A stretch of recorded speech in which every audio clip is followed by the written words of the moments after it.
Hello, मेरा नाम doctor Mainak Bhattacharya है। मैं IQ super speciality eye hospital में ग्लॉकोमा स्पेशलिस्ट हूँ। आज मैं आपको ग्लॉकोमा या काला मोतियाबिंद के बारे में अवगत कराऊंगा। ग्लॉकोमा, काला मोतियाबिंद, झामर, कांचबिंद या संबलबाई, हमारे देश में इसको कई नाम से जाना जाता है। ये एक ऐसी बीमारी है जिसमें आँख के अंदर एक फ्लूइड रहती है।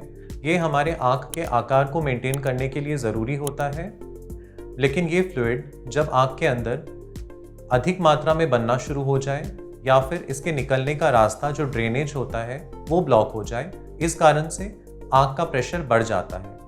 इस आँख का प्रेशर बढ़ने के कारण हमारी आँख की जो नस होती है, जिसे हम ऑप्टिक नर्व कहते हैं, इसमें नुकसान हो जाता है और धीरे धीरे ये सूखने लगती है।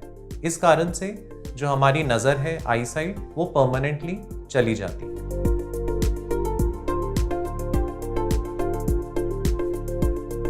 आँख में काला मोतियाबिंद बनने के कई बार कुछ कारण नहीं होते हैं, लेकिन हम में से कई लोग ऐसे हैं जिनमें किसी तरह की रिस्क फैक्टर होती है जिससे कि उनको काला मोतियाबिंद बनने का चांस ज़्यादा रहता है।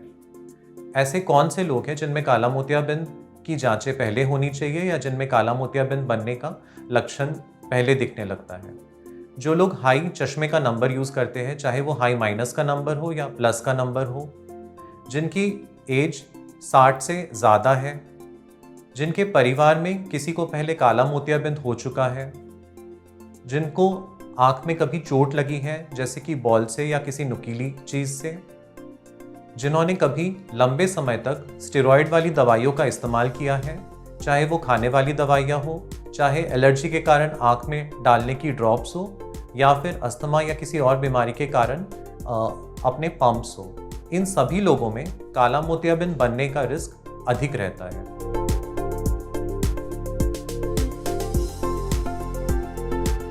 काला मोतियाबिंद खतरनाक बीमारी इसलिए है, इसे साइलेंट थीफ ऑफ साइट भी कहा जाता है, क्योंकि कई बार मरीज को कोई लक्षण नहीं होते और धीरे धीरे हमारी नस जो है वो सूखने लगती है, जिससे कि हमारी आई साइट परमानेंटली चली जाती है।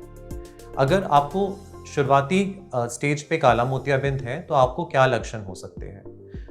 अगर आपको आँख में या सर में भारीपन रहता है, आँख अक्सर लाल होती है, आँख में से पानी आता है, लाइट बल्ब या रोशनी की तरफ देखते हैं तो उसमें रंगीन गोले नज़र आते हैं, तो ये सारे लक्षण आपके आँख का प्रेशर बढ़ने के कारण हो सकता है। इसके अलावा अगर आपका आँख का प्रेशर धीरे धीरे बढ़ रहा है तो हो सकता है आपको इनमें से कोई भी लक्षण ना हो, लेकिन अगर आपकी बीमारी बढ़ चुकी है तो आपका फील्ड जो है वो धीरे धीरे सिकुड़ता जाएगा।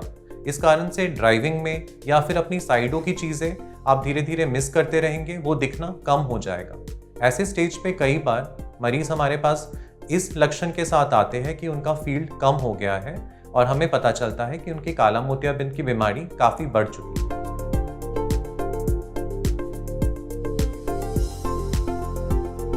काला मोतियाबिंद के बारे में अक्सर लोगों में एक धारणा होती है कि ये लाइलाज है। आजकल नई टेक्नोलॉजी के आने के बाद से और काला मोतियाबिंद के मरीजों की बीमारी का बहुत अर्ली पता चलने के कारण ऐसा बिल्कुल भी नहीं है।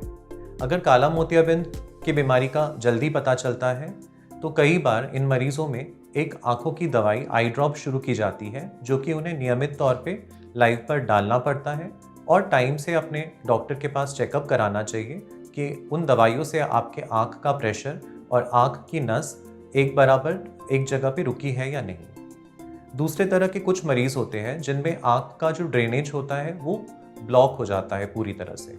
ऐसे लोगों में एक लेज़र प्रक्रिया की जाती है जिसका नाम है लेज़र पीआई।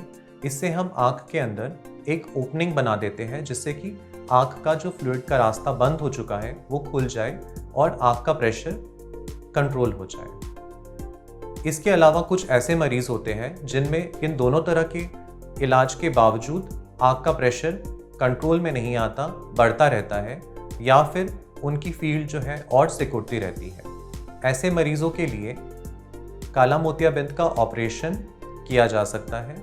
काला मोतियाबिंद के ऑपरेशन के भी अच्छे रिजल्ट हैं और आजकल अत्याधुनिक टेक्नोलॉजी के आने के बाद से काला मोतियाबिंद का ऑपरेशन जो है वो भी कई तौर पे विकसित हुआ है।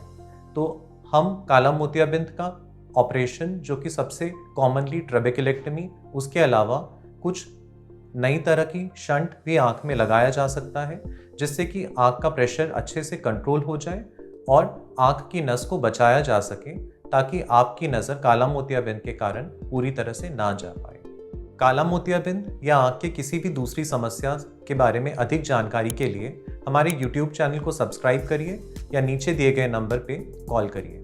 धन्यवाद।